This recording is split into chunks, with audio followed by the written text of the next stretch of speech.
দেখতে দেখতে দেয়াল থেকে সরে গেল ক্যালেন্ডার। দীর্ঘ একটা বছর পেরিয়ে বাংলা ভাষাভাষী বাঙালি জীবনে নেমে এলো আরেকটি বছর।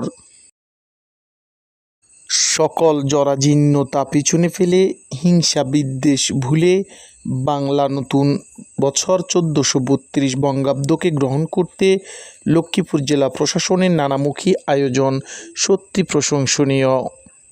লাঠি খেলা, পালকি, মুখোশ, লোকজ মেলাসহ নানা আয়োজনের মধ্য দিয়ে দিনটিকে বরণ করছেন জেলা প্রশাসন, পুলিশ প্রশাসনের পাশাপাশি জেলার বিভিন্ন পেশার মানুষের স্বতঃস্ফূর্ত অংশগ্রহণ নতুন প্রজন্মকে বাঙালি সংস্কৃতির সাথে পরিচয় করিয়ে দিয়েছে। ডাকডোল পিটিয়ে নেচে গিয়ে আনন্দ শোভাযাত্রাকে করেছে আনন্দময়। খড়ের তোরণের নিচ দিয়ে আজ জেলা কালেক্টরেট ভবনে প্রবেশ করতে হয়েছে। বেলুন উড়িয়ে ও ফিতা কেটে লোকজ মেলার শুভ উদ্বোধন করেন জেলা প্রশাসক রাজীব কুমার সরকার।